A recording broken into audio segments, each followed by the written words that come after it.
Guys हमारा WhatsApp channel join कर लो। अगर कभी यूट्यूब चैनल और टेलीग्राम चैनल बैंड हो गए या कोई प्रॉब्लम आ गई तो हम लोग व्हाट्सएप चैनल के जरिए हम लोग डिसाइड करेंगे कि आगे के एपिसोड कहाँ आएंगे और अदर चीजें। व्हाट्सएप चैनल का लिंक डिस्क्रिप्शन में है, जल्दी से ज्वाइन कर लो। 546 पार्टी होगी। अब तक आपने पढ़ा कि अनामिका को 18 साल पहले वाले आग को लेकर एक लीड मिलती है, वहीं दूसरी तरफ इसी आग की इन्वेस्टिगेशन में कुछ ऐसे सबूत भी मिलते हैं जिसे पता चलता है कि वेदिका की मां की मौत एक्सीडेंट नहीं बल्कि एक साजिश थी। अब आगे, जहां अनामिका को सारे सबूत मिल गए थे, वहीं दूसरी तरफ वेदिका के घर में एक अलग ही बहस छिड़ी हुई थी। तुम क्लियरली उस क्यों वाली लड़की को जानती हो, तुमने अपनी बहन की मदद क्यों नहीं की? तुम्हें बस वहां पर बोलना था, क्या यह इतना मुश्किल था? माया बहुत गुस्से में नजर आ रही थी और वही वेदिका की सौतेली बहन निशा सोफे पर बैठी हुई थी। उसकी आंखों से आंसू बहे जा रहे थे और उसे देखकर लग रहा था जैसे दुनिया का सारा अत्याचार उसी के साथ हुआ हो। लेकिन वेदिका को कोई फर्क नहीं पड़ा और उसकी आवाज हमेशा की तरह कोल्ड ही थी। यह इसकी खुद की गलती थी जो इसने क्यों आई के डिजाइन चोरी किए हैं। उसमें खुद गड्ढा खोदा था तो खुद ही तो गिरेगी ना उसमें। वह बस एक इत्तेफाक था, माया ने इंसिस्ट करते हुए कहा और सिचुएशन को बदलने की कोशिश की। उसे चोरी कहने की कोई जरूरत नहीं है, ये कितना बुरा लगता है। अगर तुम लोगों को चोरी नहीं पसंद है तो पहले कॉपी ही नहीं करनी चाहिए थी।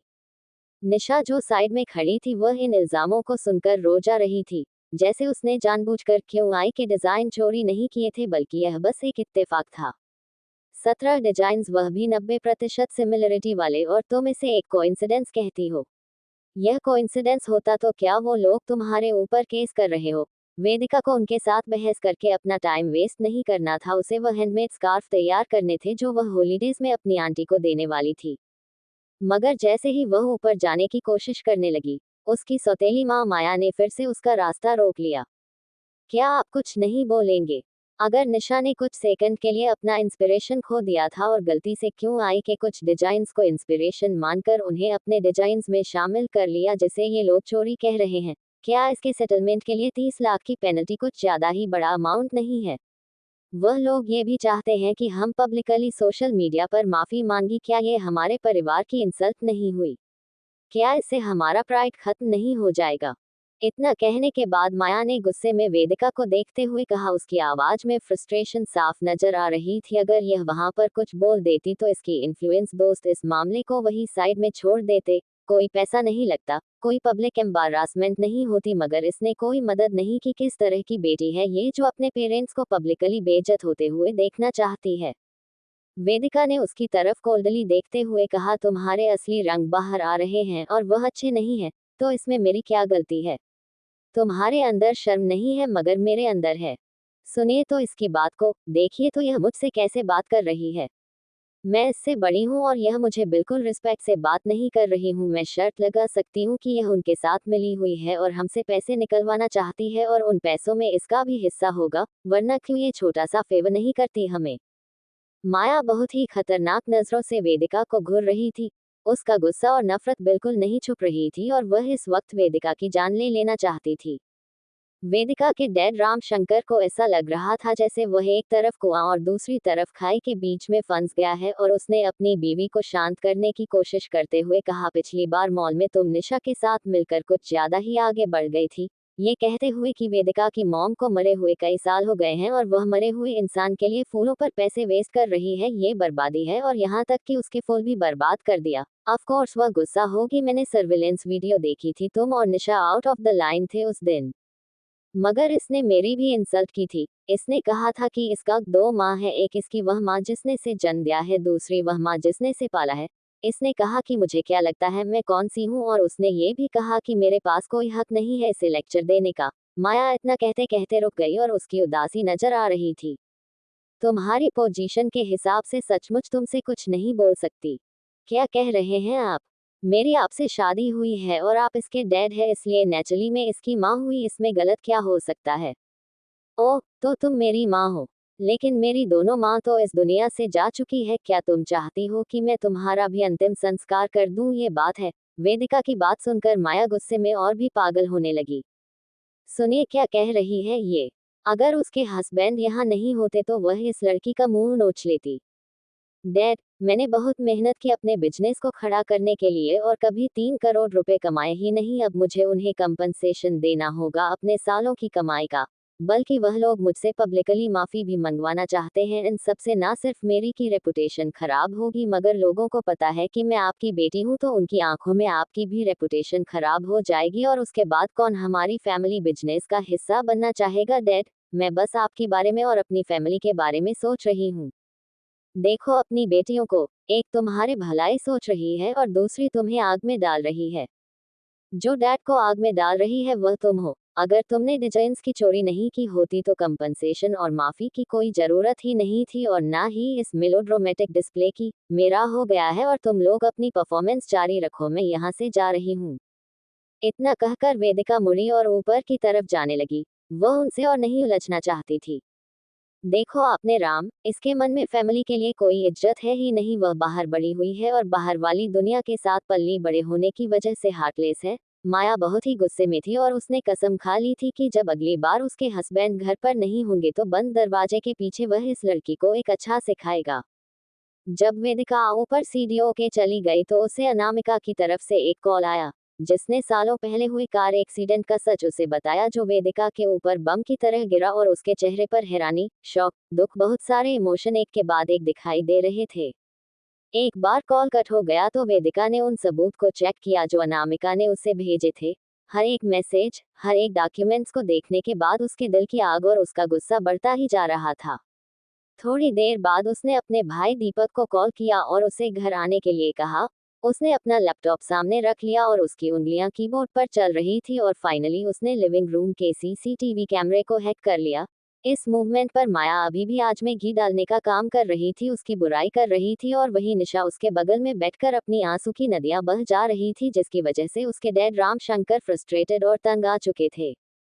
मैंने अपना मन बना लिया है। वेदिका नीचे आए और उनके पास जाकर बिना किसी एक्सप्रेशन के अनाउंस किया, क्या डैड ने नहीं कहा था कि वह मेरी और दीपक की आइडेंटिटी अनाउंस करना चाहते हैं? हमारे सारे फैमिली, फ्रेंड्स और रिलेटिव्स के सामने ये कहते हुए कि हम वापस आ गए हैं। मुझे लगता है कि हमें एक और दिन इंतजार नहीं करना चाहिए। क्यों ना आज रात ही वह पार्टी हो जाए, और उसके बदले शायद मैं अपनी दोस्त से बात कर पाऊँ कंपनसेशन और माफी के बारे में। क्या तुम अपने डैड के साथ नेगोशिएशन करने की कोशिश कर रही हो? माया गुस्से में चिल्लाए और उसे कुछ रियलाइज हुआ तो वह बोली, तुम सचमुच कुछ और ही हो, है ना? हमेशा तुम अपने गेम खेलती रहती हो, कोई फर्क नहीं पड़ता कि हम तुम्हारे वापस आने की खबर कब अनाउंस करेंगे। मगर निशा को आज रात से पहले ही कंपनसेशन दे रहा है और माफी मांगनी है। उसकी सिचुएशन तुमसे ज्यादा अर्जेंट है, और इसे सॉल्व करने के बजाय तुम यहाँ फिर से बेमतलब की चीजें को लेकर प्रॉब्लम खड़ी कर रही हो। मैंने तुमसे तुम्हारा ओपिनियन नहीं पूछा, वेदिका ने गुस्से में कहा। तो माया का गुस्सा और भी ज्यादा बढ़ गया। उसने उम्मीद नहीं की थी कि वेदिका इस तरह से बात करेगी। वेदिका, क्या तुम सचमुच निशा की मदद करने के लिए तैयार हो? रामशेखर ने हैरानी से उसकी तरफ देखा। थोड़ी देर पहले ही वेदिका इस वाले मामले से दूर रहने के लिए पूरी तरह से अड़ी हुई थी, अभी कुछ सेकंड में ही क्या बदल गया। अगर वह अपने प्राइड को साइड में रखकर माफी मांगने के लिए और कंपनसेशन देने के लिए तैयार है तो मुझे कोई फर्क नहीं पड़ता है। एनीवे, नया साल आने वाले हैं और सारे रिलेटिव और दोस्तों को नेचुरली मेरे और मेरे भाई के वापस लौटने बारे में पता चल ही जाएगा, इसलिए मुझे कोई जल्दी नहीं है। इतना कहकर वेदिका ऊपर जाने के लिए मुड़ी तो माया ने जल्दी से कहा, रुक जाओ। भले ही वह नहीं चाहती थी कि उनके दोस्त और रिलेटिव्स उन दोनों भाई बहन की एग्जिस्टेंस के बारे में जाने, मगर इस मूवमेंट पर निशा के लिए और कोई बेटर सॉल्यूशन नहीं था। अगर ये शैतान लड़की मदद करने के लिए तैयार है और ना सिर्फ उनके 3 करोड़ रुपए बच जाएंगे बल्कि उनकी बेइज्जती भी नहीं होगी। वह एक बार के लिए वह वेदिका के हिसाब से चीज होने दे सकती है, बाद में वह उसकी रेपुटेशन खराब कर देगी, जिसकी वजह से उसके फ्रेंड्स और रिलेटिव उसे गलत समझेंगे। क्या तुम मदद करने के लिए तैयार हो? माया अपनी बात खत्म कर पाती उससे पहले ही वेदिका सीढ़ियां चढ़ने लगी थी, तो माया चिल्लाते हुए बोली, रुक जाओ। उसके पास अपने हस्बैंड की तरफ देखने के अलावा और कोई रास्ता नहीं था। प्लीज राम, एक प्राइवेट डाइनिंग रूम बुक कीजिए होटल में। हम आज रात अपने सारे दोस्तों और रिलेटिव्स को इनवाइट करेंगे। मैं हाल फिलहाल में बहुत ही बिजी थी, इसलिए मैंने नेग्लेक्ट कर दिया कि वेदिका और दीपक वापस आ गए हैं तो उनके अनाउंस भी करना होगा। समझने वाली बात है कि वेदिका इस बात को लेकर गुस्सा है, इसलिए ये सब कुछ आज ही कर देते हैं।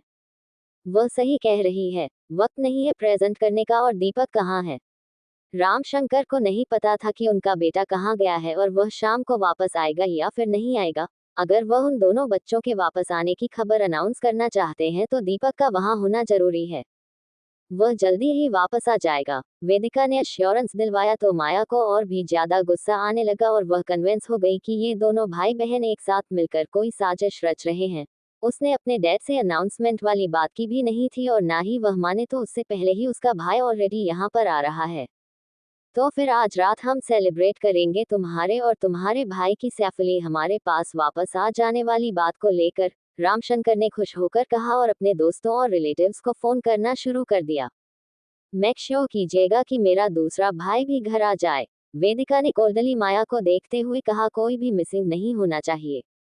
ये सुनकर माया सार्कास्टिकली थोड़ा सा हंसी। उसने उम्मीद नहीं की थी कि इस लड़की में सचमुच इतनी ऑर्डर भी मिसिंग नहीं होना चाहिए। ये सुनकर माया सार्कास्टिकली थोड़ा सा हंसी। उसने उम्मीद नहीं की थी कि इस लड़की में सचमुच इतनी ओडेसिटी होगी। वह उसके और रामशंकर के बेटे निशांत के बारे में बात कर रही थी, इस परिवार के बिजनेस का इकलौता वारिस, और क्या वह इन दोनों अनाथों के सेलिब्रेशन में आएगा, हो सके सपनों में। अगर मेरा मूड खराब हुआ तो फिर भूल जाएगा, मैं एक उंगली नहीं उठाऊंगी मदद करने के लिए। माया ने उम्मीद नहीं की थी कि एक दिन ऐसा भी आएगा जब उसे इस लड़की की दया पर रहना होगा और फ्रस्ट्रेटेड फगल करते हुए उसने अपने बेटे को कॉल लगाया।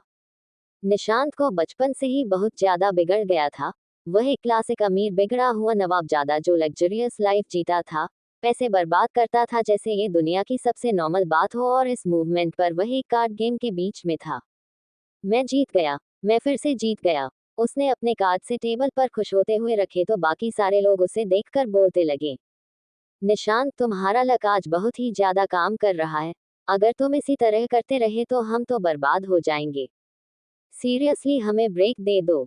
माया हाई सोसाइटी के निशांत के उन दोस्तों की आवाज फोन की दूसरी तरफ से सुन सकती थी क्योंकि कॉल उठ गया था।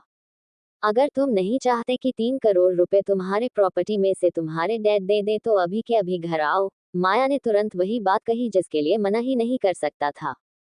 निशांत, क्या 3 करोड़ रुपए? वह पूरी फैमिली प्रॉपर्टी मेरी है, किसकी इतनी हिम्मत वह मेरे पैसे पर हाथ लगाया? कौन है वह?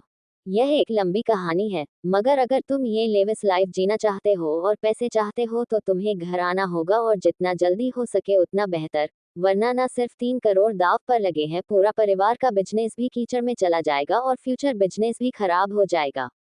अगर वेदिका मदद करने से मना कर दिया और निशा को पब्लिकली माफी मांगनी पड़ी, इस तरह के स्कैंडल के बाद कई बार पक्का उनके बिजनेस से अपने हाथ पीछे खींच लेंगे।